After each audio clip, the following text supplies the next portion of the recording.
அதற்கு கற்றனை கூறும் அறிவு என்றார் வள்ளுவர். கல் தோன்றி மண் தோன்ற காலத்து முன் தோன்றிய மூத்தக்குடியாகிய உங்கள் அனைவருக்கும் என் அன்பின் வணக்கங்கள். அறிவின் வாயில்கள் எப்போதும் புத்தகங்களே. நல் புத்தகங்கள் மனித மனக்கோவில் கருவறை சாவிகள். ஊசியின் காலில் நூல் நுழையும் போது நல்ல ஆடைகள் கிடைக்கும். மனிதனின் காலிலோ நல்ல நூல்கள் நுழையும் போது நல்ல இதயங்கள் கிடைக்கும். படிக்காமல் இருப்பதை விட பிறக்காமல் இருப்பதே மேல் என்றார் பிளேட்டோ. ஓதாமல் ஒரு நாளும் இருக்க வேண்டாம் என்றது உலக நீதி.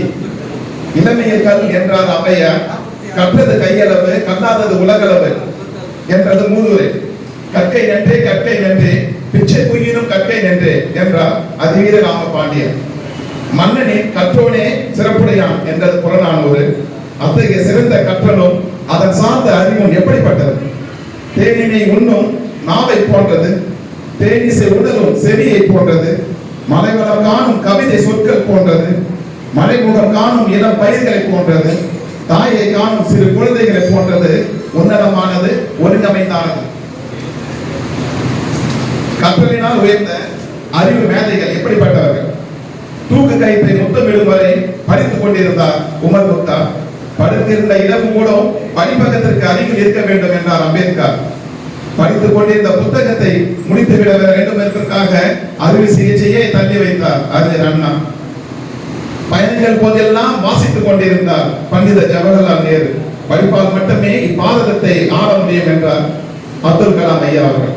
35 ஆண்டு கால நூலகத்தின் மூழ்கி கம்யூனிஸ்டத்தின் வேதாந்தத்தை மூலதனமாக கண்டெடுத்தார் கார்ல் மார்க்ஸ். நீர் அளவே ஆகுமாம் நீராம்பல், தான் கற்ற நூல் அளவே ஆகுமாம் நுண்ணறிவு. கற்றலின் பயன் எப்படிப்பட்டது? கற்றலில் மேன்மைகளின் தனித்துவம் ஓங்கும். கற்றலினால் மேன்மைகளின் தனித்துவம் ஓங்கும். தனித்துவம் ஓங்கி உயர்வு காணப்படும். உயர்ச்சி காணி அறிவும் அன்பும் பெருகும். அன்பும் பிறப்பும் அருளும் நிலை பெறும். அருள் நிலை பெற்றால் இவ்வுலகம் இனிதாகும். கற்றலும் கற்பவை கேட்டலும் கேட்டபின் நிற்றலுமே நுண்ணறிவு. அத்தகைய நுண்ணறிவை தாய்மொழி வழியே பெறுவோம். பல மொழி வாசிப்போம். நம் தாய் தமிழை நேசிப்போம்.